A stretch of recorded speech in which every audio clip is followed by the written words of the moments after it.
राधे राधे दोस्तों। आज मैं आपको राजा सगर की कथा सुनाने जा रही हूँ। तो कथा कुछ इस प्रकार है। एक समय की बात है, महाराजा हरिश्चंद्र के वंश में बाहु नामक एक राजा हुए। राज्य के अहंकार में चूर होकर वे अत्यंत क्रोधी, लोभी, अहंकारी और दुराचारी हो गए। उनका मन सुरा और सुंदरियों में ही लिप्त रहता था। उनके इन्हीं कार्यों के कारण धीरे धीरे उनकी शक्ति क्षीण होने लगी।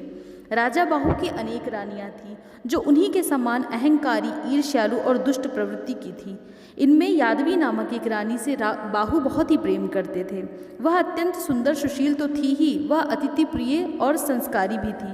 वह सदा ब्राह्मणों की सेवा में लीन रहती थी। उनके द्वार पर आए ऋषि मुनि कभी भी खाली हाथ नहीं लौटते थे।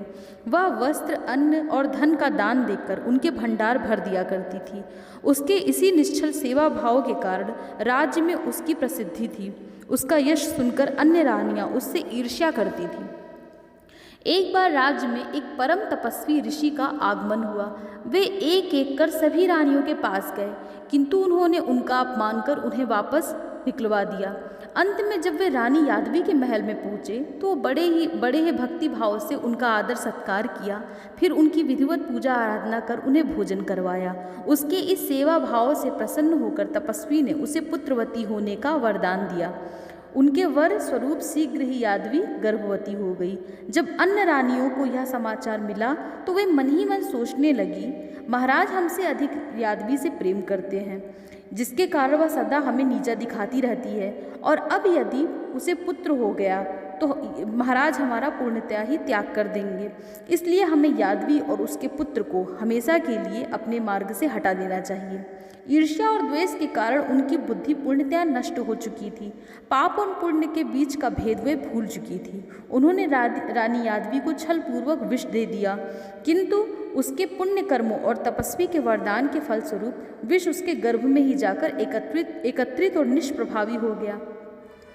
इसी बीच है नामक क्षत्रियों ने बाहु के राज्य पर आक्रमण कर दिया, उनका राज्य छीन लिया।